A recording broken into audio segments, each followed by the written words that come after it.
I just want to bring more diversity because my readership is diverse and I just want to give them a great story.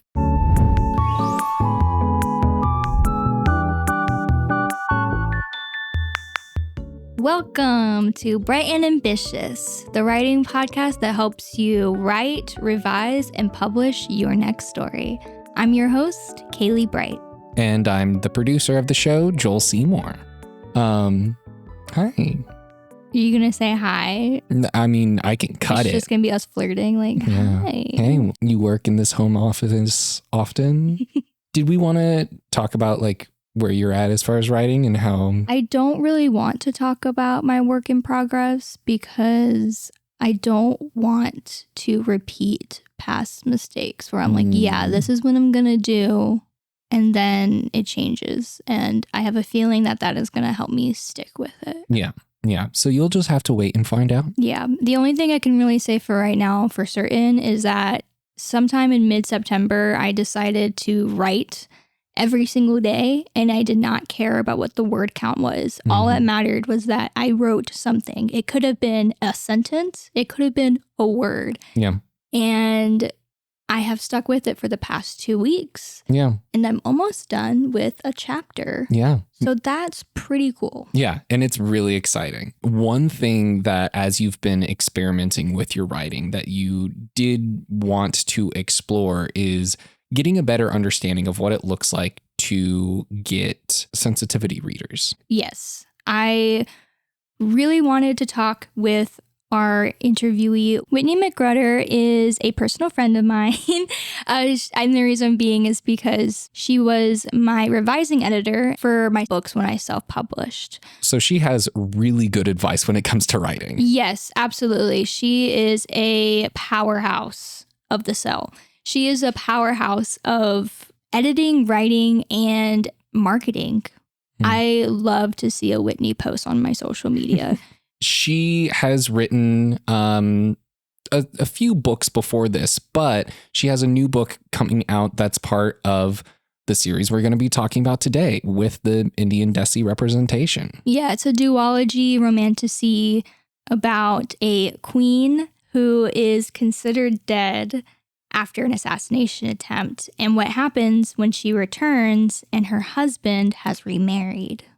Which is such a good concept. And I'm so excited about this episode because she talks about her journey of getting this story into the shape that she wants it to be. Mm-hmm. And there are so many tidbits. As I was editing this episode, I was writing a full page of notes of advice because it is that good, y'all. Yeah. I'm actually reading the second book right now, The Vindicated Queen. It's good. Mm-hmm. It's making me laugh and like it's making me sad. Like it's a very grounded story, but I'm really enjoying it. And even if like the log line fascinates you, I think you should give this story a chance. Yes. And you will find out more about how you can get your hands on this new book and the first one at the very end of the episode. Yes. But I'm really excited about what this episode has in store because the experience that she has, both her successes in representation and her failures, are all really, really helpful, not only to guide writers on how to approach representation in your books, especially when it comes to characters that you don't necessarily relate with the lived experience, right?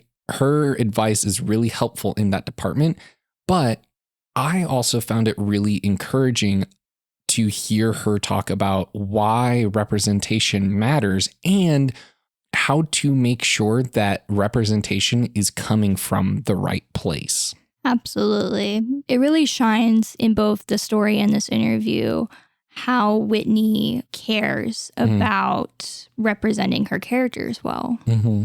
And I think that's something that I need as someone who wants to write more diverse characters, who have written diverse characters. And the same thing goes for people who want to write and to readers who want to see themselves represented. Mm-hmm. Yeah. And we are going to get into all that and more right now. Let's dive in. It's good to see your face. I'm so excited to get to chat with you. I got to finally read The Throwaway Queen. I've had it on my Kindle since it was $1. It's so good. Thank you. It's so good. You're someone who is writing and editing and working with books all the time. Like, how long was The Throwaway Queen like in the back of your mind before you even got to page? Wow. So The Throwaway Queen was actually a NaNoWriMo project. And so it started out as just a story idea. And then I essentially won NaNoWriMo. I got a first draft out in November 2022. And so it's quite different from my Destiney Seeker duology, where that was just a passion project of mine over nearly 2 decades. It was an idea I had as a kid, and I worked on it and worked on it. The Throwaway Queen was a lot faster in the sense that it started out as a lot of speculative fiction starts out with, which is usually a what if question. Mm-hmm. And the what if question with this book was, what would the main character do if they realized that their partner remarried somebody else? And of course, the book goes into a little bit more context or detail about that, but it's a lot of the main choices in front of you is, do I fight for this relationship or do I consider it a loss and move on, right? Yeah. And that's what Queen Anjali goes through is, she's presumed dead because she survives an assassination attempt. And she thinks she's going to come back and be this hero, this survivor, because she is those things. She gives birth in the meantime. So she's like, here's this beautiful princess. So like, what could possibly go wrong? But since she's deemed, they didn't find her, they considered her dead, her husband, King Demir, marries somebody else. And so it's this, what do you do next? And so the plot came really quickly. I would say the answer took a little bit longer because I wanted to make sure it was her answer and not my answer. What was your answer? Well, I think I would have, I guess spoilers for The Throwaway Queen, but I think I probably would have fought a lot more to keep my spot. And I'm speaking as someone who has been married for 11 years now. Oh, wow, yeah. My main character, she's married for, I think when the book starts, she's been married for 5 years. She disappears essentially after 3 years. Still early on, but it's like, I think I would have personally fought harder than her. I feel like she was so much more focused on, I think rightfully more focused on like, are my kids safe? Are their futures secure? And kind of takes a back seat. And I know my other readers were very sad by that decision as well. They were hoping that she would essentially be like, this crown is mine. It goes back on my head and things go the way I want it to. Yeah. So I guess to go back to your initial question, it was pretty short, couple of months to maybe a year to really get the idea down. Got you. When I initially wrote the book, I didn't really have names or faces. But as I was writing about the Queen's experience, it really felt like it sort of dawned on me, like, this is a woman of color. The kind of microaggressions that she goes through felt very similar to what my friends have shared with me. And I'm also in a mixed race relationship, marriage. And so there's a lot of things that my husband has talked about. We talk about the nuance of this and just how it can affect a relationship, mostly for good, but there's also just more to know, more to empathize with. I personally just don't want to be the last one to know if my husband is just not feeling comfortable, right? Yeah, no, absolutely.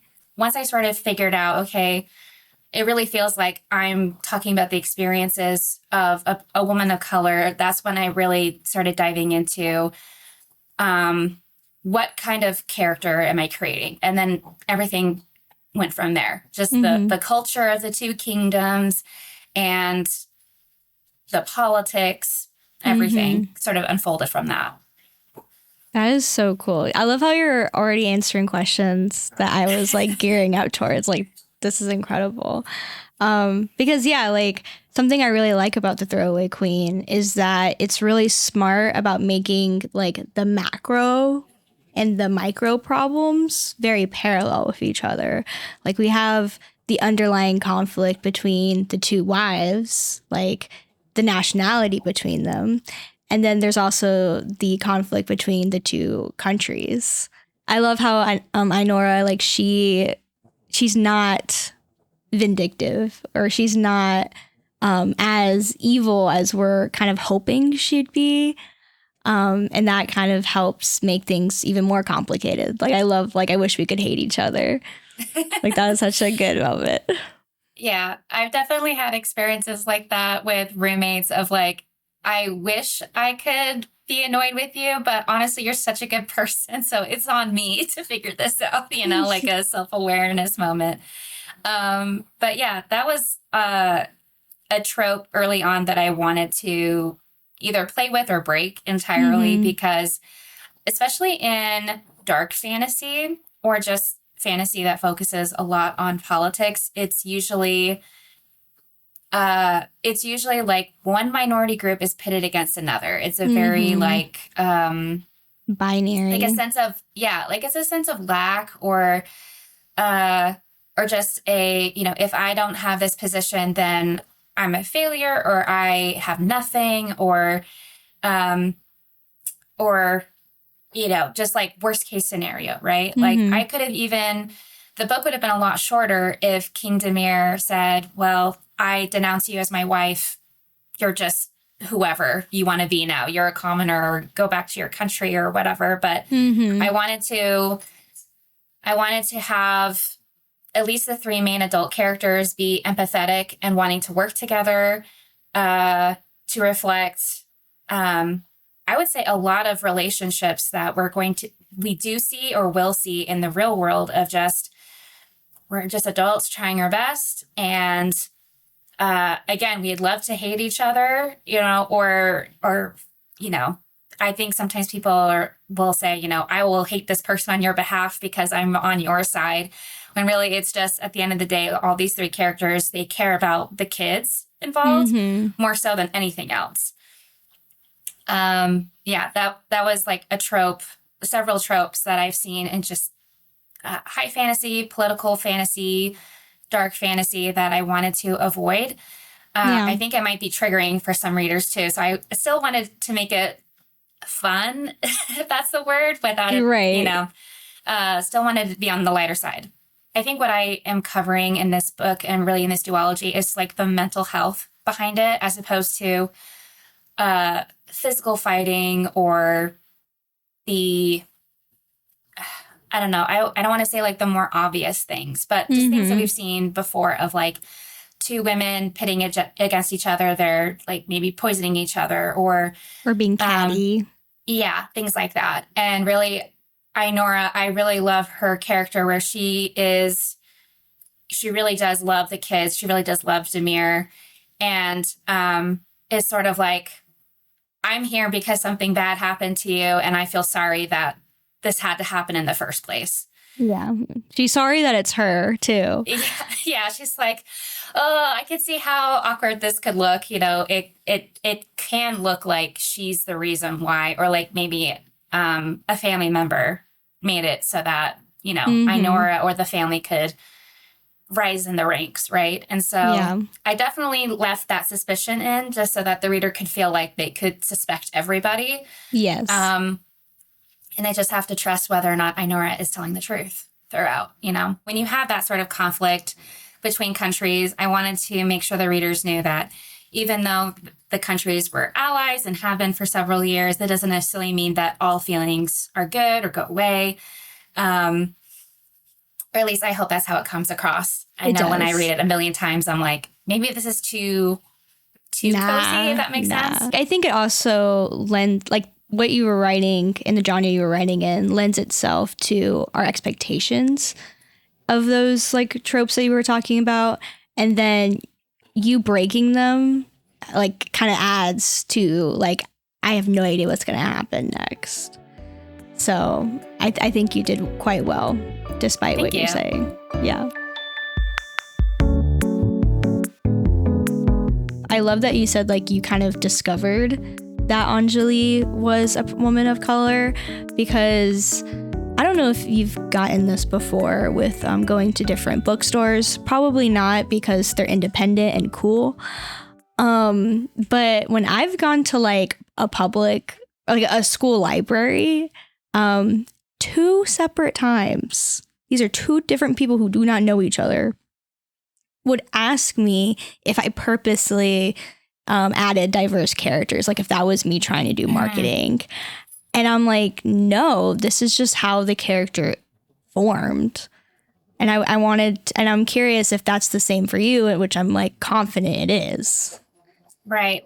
I think it's worth being honest and saying, I think there's a small percentage of me thinking diversity would help me with marketing, because my readership is diverse.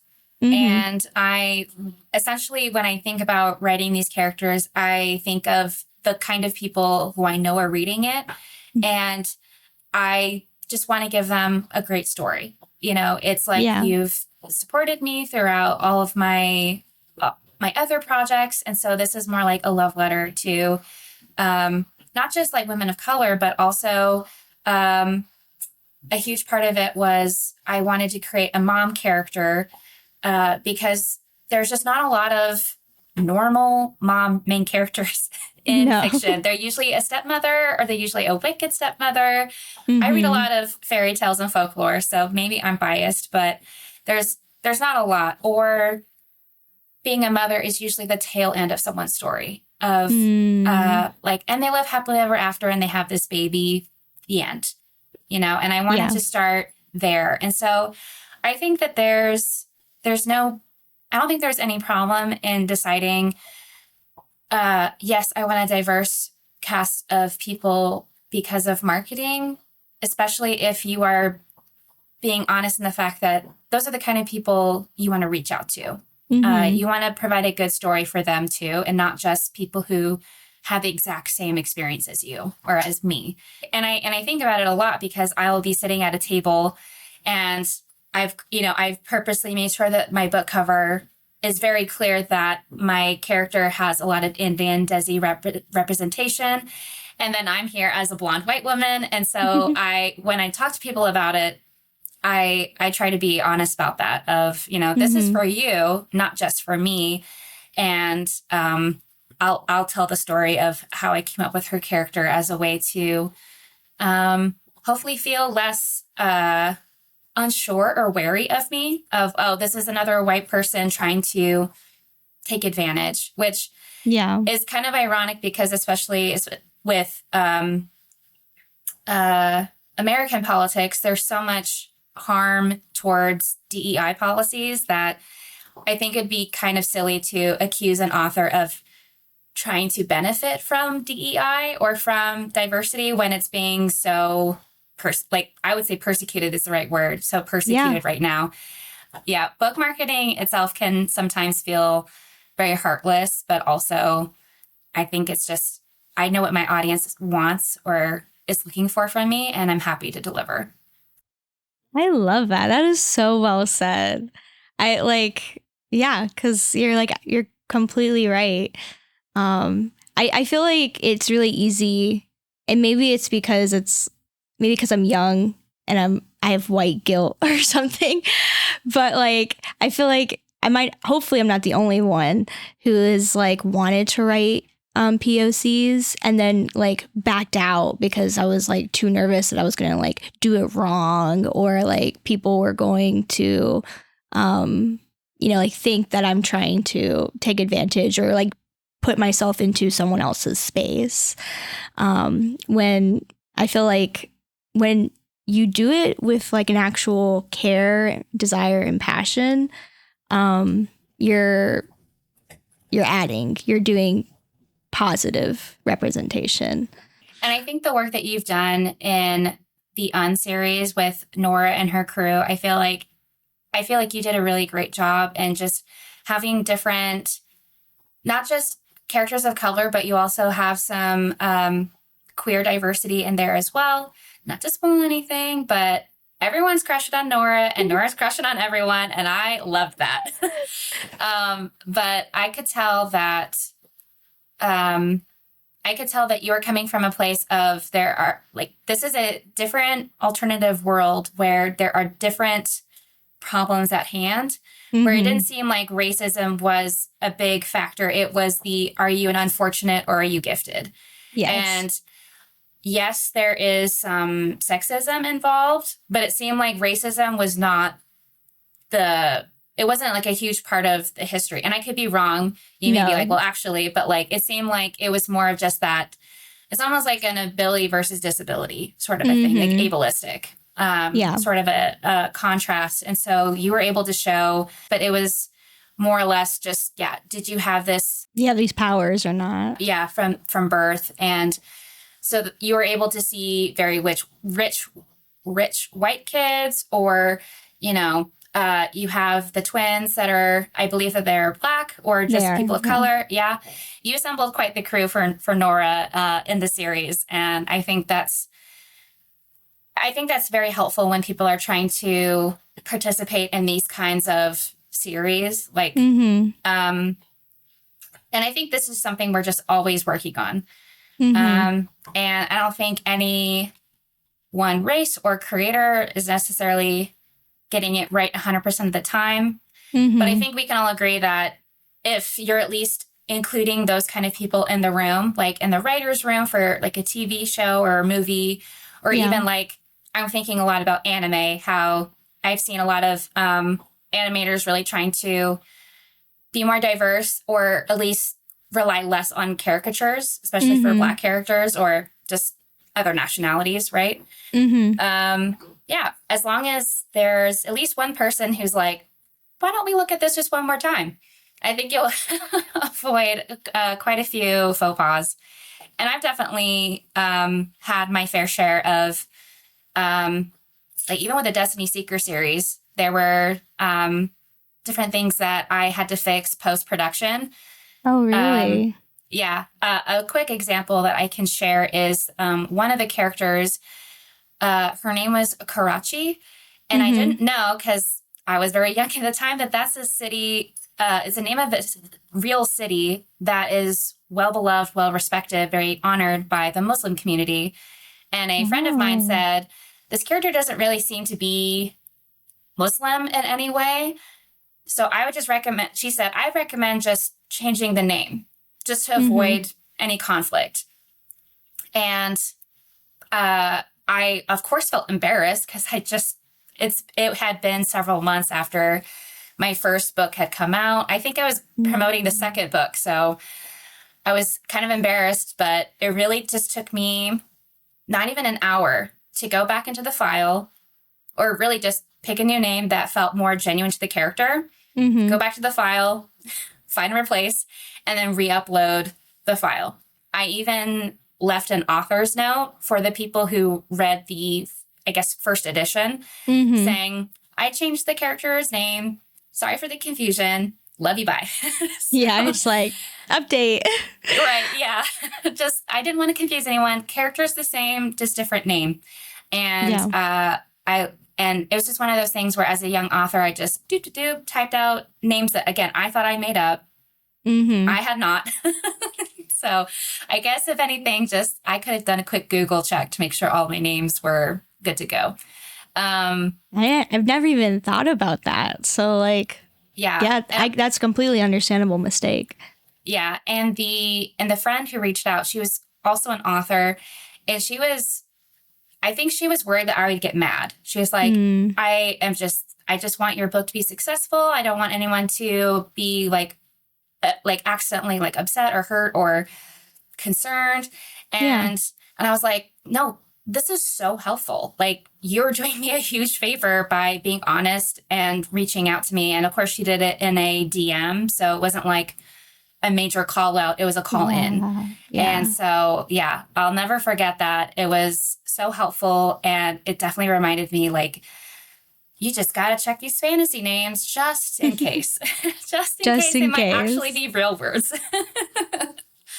That That's so fair. And by the way, I also really appreciate you complimenting me on the Unseries. I was not expecting that. But I always appreciate validation. What preliminary research, or even just like as you were developing the Throwaway Queen, like what research did you do to inform your characters, such as like names, clothes, the indie Desi like influence? Yeah. So I would say my initial inspiration goes back to high school, where I fell in love with a lot of Bollywood movies. Oh, yeah? One in particular is called Lagan, and it means tax. And Okay. it's even the subtitle is Once Upon a Time in India. And it basically takes place during British occupation. Okay. And the people are paying this tax of, their grains, their rice, etc. Like whatever they're growing, they have to give it to the British. But there's like a very egotistical general. He says, I'll cancel your tax if you can beat us at a game of cricket. And so the characters learn how to play cricket, and so it becomes a sports movie where one of the white women actually learns their language and teaches them how to play to give them the upper hand. And so just like that kind of storytelling, there's like romance, there's again like that sports element, but then also this politics of like crossing boundaries, being empathetic to ultimately like help win the day, right? And so like as a kid, I've always just been interested in that culture just because it's a beautiful movie. That's one of the movies I rewatch. Then when coming up with the characters and their culture and politics, I basically had this decision of, what am I going to take from the real world and what am I going to create or emulate? For example, the characters have a, hopefully I'm saying the term right, but like polytheism, they have multiple gods. And so I created several god characters that they're mostly, they represent different principles that they try to adhere to, or even just like different elements, like a Mother Earth type character that they can pray to if they need like help with a specific thing. And Demir's kingdom, Makar, which is mostly, I would say like Eastern European based. I didn't want it to be like British versus India, because there's still some tough history behind that I am aware of and try to steer away from. I wanted to create two countries that were of equal power and of equal status. It's just there are other reasons why they don't like each other. Right, And so it's the politics, it's the religion. Based on some feedback I got from a sensitivity reader, I started looking into specific areas of India because India is huge. Yes. That would be like, I'm creating a kingdom based off America, and I'm basing it off of American tropes of like hot dogs and you laugh, but I would read that. just for the meme of it, I would read that, but it wouldn't be of a quality. Yeah. Right. Yeah. There are so many different languages and therefore so many different names for things, different agriculture, climate, etc. And so I realized that Ushalov, which is the name of this country, it felt very northern India. And so I looked into like the kind of dance, the kind of food, just different things about that region, just so at least felt like I was sticking to a place as opposed to, that would be like, I'm creating like American kingdom or an African kingdom, where it's like there's so much in that space, so many experiences that I didn't want it to feel like all they eat is butter chicken, tikka masala. Masala. Which I'm sure they love, but Anjali can't handle her spice. That's crazy. Yeah, she can carry it. Yeah. For every book, I have used the website behindthename.com, which is a great resource for if you want to use real names. So like any name that I've especially after my name experience with the Destiney Seeker series. I'm like, I'm looking up every name. And so it's great if you want to look up names based on their mating. Like if you have like a character who has water powers and you want their name to mean something to do with water, yes, you can narrow down the names, but they also have right, me. yeah. For listeners, she is pointing at herself. Oh yeah, sorry. Thank you for that. And then I got even more feedback from my sensitivity readers of how to make them even more regional specific. Oh, and wow. So, yeah, it was so helpful to get their feedback on that. Just making sure that it wasn't like, again, too on the like trope side or like meme side, you know? Yeah. And it was fun also seeing the meanings, and some of them are gendered or some of them are gender neutral. So that was very helpful when when I was creating my characters for the Vindicated Queen, which is the sequel. I have a new somewhat like side character, and they are non-binary, and I wanted to find a name that was essentially gender neutral. Pinterest is also great. I use a lot of modern fashion for my book, just because I don't know if you've ever looked up like just Indian fashion. It's just so beautiful. Like an Indian wedding need to. is just, oh my gosh. incredible. I have seen some like Instagram reels or TikToks where like it's people dressing up for an Indian wedding, and it blows my mind every time because it is so different from the idea of a American or European wedding. Right. Yeah. It's for those who are unfamiliar, like there's usually just elaborate colors. Usually the bride is wearing like a vibrant red or pink, and yeah, and like the groom is also decked out. It's not like he's wearing a Western suit. Like it's just like, and then beautiful flowers, beautiful jewelry. They do the henna. It's just it's so beautiful. And so really it was just, I wanted to create this vibrant world that that anyone would want to go visit. If that makes sense. Yeah, no, it makes perfect sense. I'm sure you've seen this meme where it's like different fans are reacting to like if they could go to the world that of their favorite author, their favorite fandom. Where Yeah, it's and they're like, Harry let Potter. me out. Yeah, like the Harry Potter kids are like, yay, take me to Hogwarts. And, you know, the Chronicle of Narnia kids are like, take me, you know, to Narnia. And then the Hunger Game fans are like, we're good. We're good. No thanks. And I wanted to create a place that was, yeah, even like it's a post-war place where people can feel safer, can move forward, you know, pick up the pieces. You know, there's still a lot of emotion that needs to be resolved, but for the most part, it's not like dark and dreary in either country, right? It's just wanted it to be like kind of like Disneyland of like, oh, I want to go to the Ushlav world, and then I want to go to the Makar world, you know? Yeah, I want to explore the mountains and the sea, like exactly. I feel like your world is very much lived in, like it has the feeling of it being real.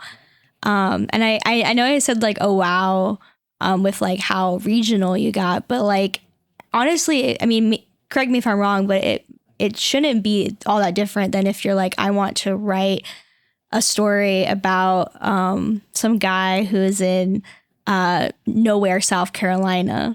That tells you exactly what you need to know about beautiful creatures and the setup that's going to be there.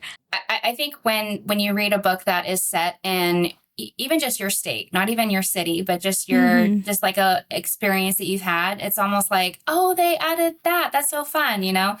That's a fun detail that it feels like it's close to the chest if you're a local, right? Yeah. And yeah, even when you're researching a different area, of just adding those different details of just, if you know, you know. And if not, it may just feel like a fantasy element, but yeah, if you don't, you're still able to like visualize, you know, and it feels like it's a place that you could go or want to go.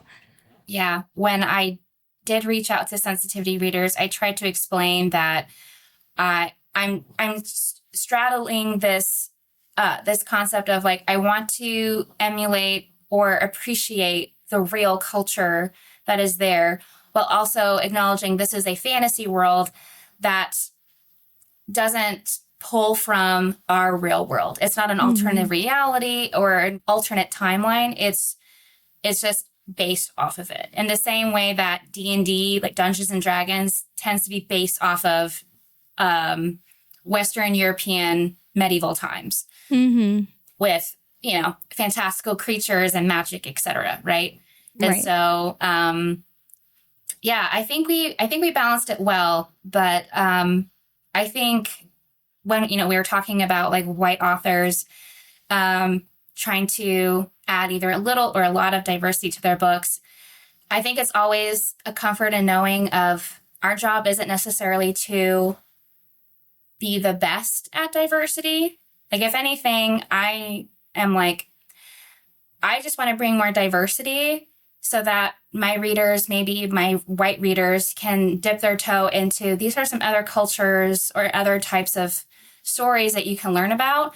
But really, I don't want to take the spotlight from other authors who are really doing such a great job. Now, speaking of putting a spotlight, I would highly recommend checking out Aparna Verma, who's, again, is more of that, you know, she's basing it more on her experience. So The Phoenix King came out in 2023, and The Burning Queen is supposed to come out this year. I do have The Phoenix King. I do plan on reading it as soon as I am done with this duology and just... Yeah, you're allowed. Yeah. You're allowed to focus on your writing for right now. I think fellow authors can agree. There are certain books that you just have to stay away from, or certain genres, so that you're like, I'm just focusing on my creativity and I'm not accidentally copying from anyone else. But yeah. Yeah, good shout out, because I have not heard of this author before, so I have to put that on my radar. Speaking of your sensitivity readers and getting feedback, like, when did you start implementing feedback from people outside of your own background? That's a great question. So I definitely made that a standard part of the process with the Throwaway Queen. I didn't do that as much with the Destiney Seeker duology. And as you can tell, that like post-production fumble is a huge reason why, of just, well, I'm going to catch silly mistakes, even before getting into the fine-tooth revisions process. And so sensitivity reading for me fits alongside early readers, like alpha or beta readers, because the beta readers, they're more or less, like, their expertise, if you want to call it, is the genre. And the sensitivity readers, they're more or less the experts on the representation that I'm trying to add. And I'm doing a lot with this series where there's several prominent characters that are queer. I have several main characters who are parents. I'm not a parent yet. And so I really wanted to make sure that the relationship between parent and child was realistic, even just like kind of funny for my mom friends, right? They were like, oh, there's a lot of picking up and putting down. That sounds about right. So there's that. And then, of course, the Indian Desi representation there. And I'm saying Desi just to make sure that readers know I'm talking about India and not Native Americans, Indian. Yeah. Again, a very different culture. So, but yeah, so there are several agencies that provide these sort of representations, or at least that's like, they have like a list of topics that they go through, and sensitivity readers can also cover things like anxiety, PTSD, I'm listing like mental health things. So it's not just race or sexuality, but just like all different kinds of things, just to really make sure that, when you're representing them, it just feels genuine, if that makes sense. It doesn't have to be 100% correct, because again, everyone has their own experience.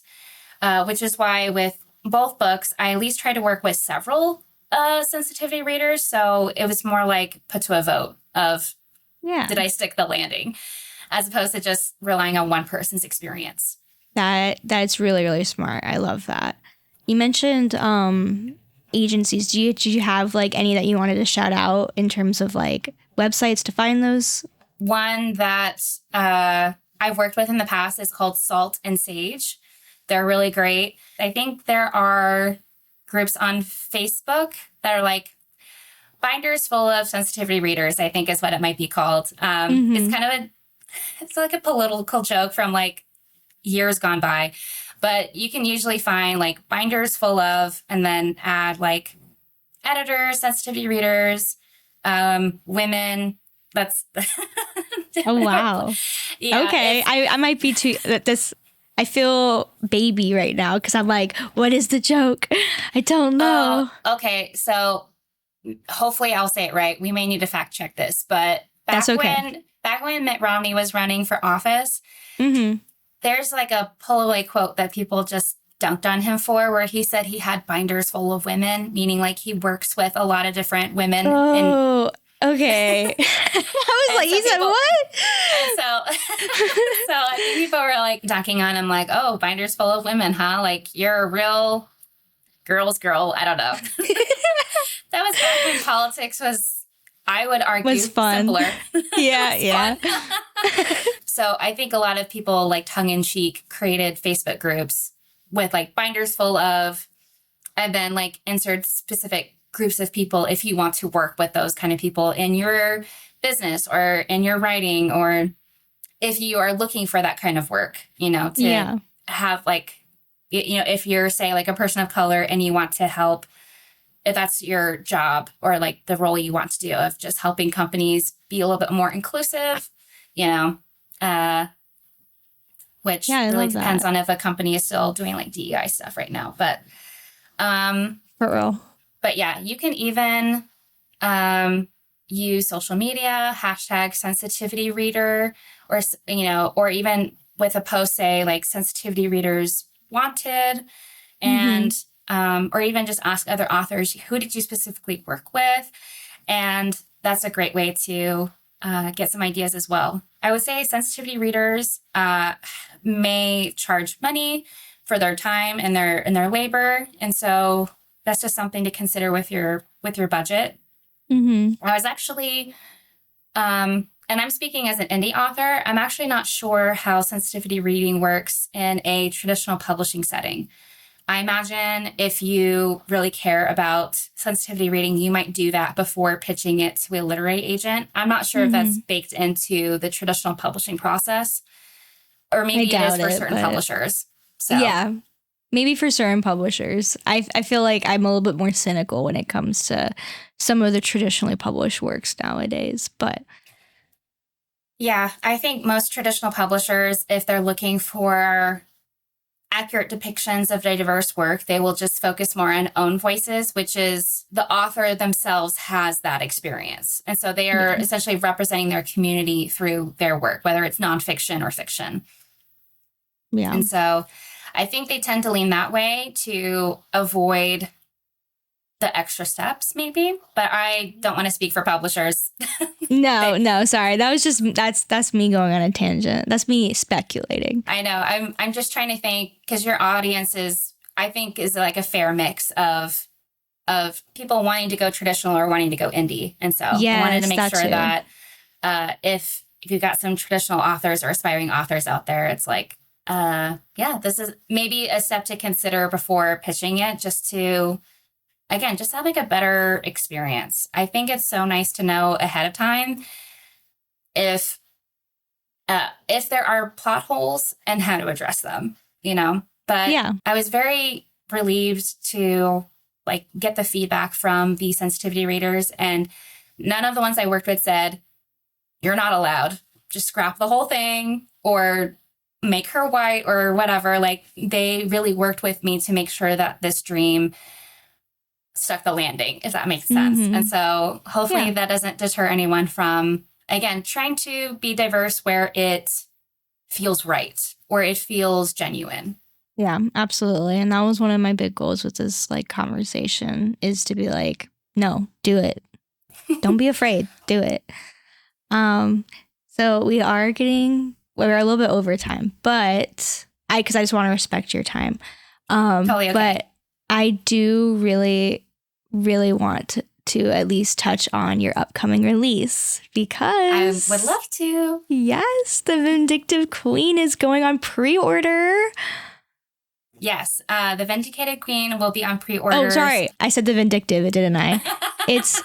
Tell me the actual title right now.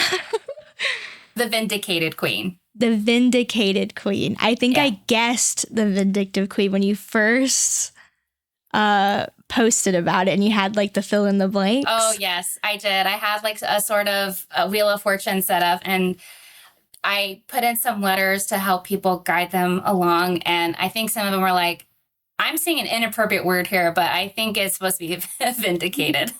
So I was like, oops. The Vindicated Queen. Yes, The Vindicated Queen will be released November 18th of this year, and pre-orders will open September 8th, and they'll go through pretty much end of October, so about 2 months. And yeah, it's a great opportunity to pre-order the book. I also have opportunities for people to grab a copy of The Throwaway Queen if they want to binge the whole series. And yeah, I'm just really excited about this part of the story, mostly because, again, the first book was so quick because of the whodunit element. And this one is still roughly the same length, but it's a little bit more at ease. It's a little bit slowed down because it's essentially allowing my main character to pick up the pieces of her decisions that she made in the first one. And there are definitely moments where she wonders if I made the right choice. And ultimately, it's covering what I think a lot of parents or even just married people go through, of just whatever decisions I make doesn't just affect me anymore, it affects my family. And so she's always worried about, like, she's got like that mom guilt of like, I hope that this is the best choice for my kids. And you know, she's a public political figure. So I hope people will trust me with this choice politically or publicly. But she's also trying to figure out what's best for her, you know, now that she, you know, has this, I guess spoilers, but like now that she has the second chance at really figuring out who she is or what she wants to do with her life, it's really trying to figure out how to trust oneself. And I feel like that's just something that that a lot of people go through. I think especially women, of just it can be tough to make a choice and then hope that everyone likes it. It's that kind of like recovering people pleaser mentality that I'm very familiar with. And so, with that means that Queen Anjali is looking for a new life partner. And there are a lot of different characters that she will meet and crush on, and it's so much fun. So this is more like a romantasy instead of a whodunit.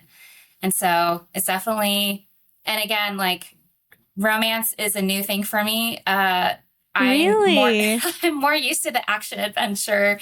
Oh my gosh. That sort of like Destiney Seeker is very much like action adventure fantasy of just let's slay the monster, let's save the day, let's be a hero. And writing kissing scenes can be so cringe. So they can be so much fun though. You can be giggling at your desk, just like hee hee. Yes. No, I'm excited. I feel like this book sounds like it's going to have a lot of exploratory elements involved. Like it's going to take its time as Anjali tries to figure what her next steps are. And so I'm excited about that, and like potentially expanding the world building, because we're actually going to it's Ushalav, right? That's correct. Yeah. Yeah. Like we're actually going to Ushalav. And so I'm so excited to see how it looks. Like this is going to be, I'm excited. I'm just excited. Yeah. I hope it's a good time. And I know I delve a lot into the mental health of it all, of, you know, how do you mentally recover from all of these things that authors just throw at their main characters? Yeah, like it's no big deal. And so I hope that not just the characters, but the readers also feel vindicated of like, yes, we all need a little moment to catch our breath and recover from what it is the characters went through or what they are individually going through, of just there's time and space to figure that out. And being in a relationship doesn't necessarily solve that, but it may help. Absolutely. It's a duology, so after this book is out, you will have the complete series. I know there are many readers out there who love to binge an entire series once it's finished, or once they're clear that there is a finish line. And so I'm very happy to interact with those readers too. Here's the whole story. Was there anything else that you wanted to like talk about or shout out that I might have like haven't covered quite yet? One final note that I can share is just this concept of sharing your experience versus someone else's experience. I think that is totally up to each author. If they want to just focus on what they know, we are told to write what we know a lot of times. I think that's still a fair thing if you still want to focus on what you know, like the experiences, the diversity that you have. You know, if you want to focus on just, you know, my experience as a woman, I'm going to write mostly female characters and not talk about men. I think Absolutely. That's an example of, I think that's fine. I don't want anyone to feel like they ever have to add something that they're not comfortable with or they just don't believe in. I feel like it's that much harder to write and market if you, again, are focusing too much on what's good for the market. Writing is just still so personal to me that, you know, even on my good days, I'm still reminding myself of why I made this choice. And it helps when I am talking directly with readers or if I'm making marketing content of just letting them know what my intentions are and they can go from there. They may still decide I only want to read from people of color, and I think that's totally fine. That's up to the reader to decide. They at least know where I'm coming from. And I'm trying to be transparent and honest about it. But I think the whole purpose of this conversation is just if you are trying to add some diversity, here's just my experience and what has worked for me, and I hope it works for everyone else.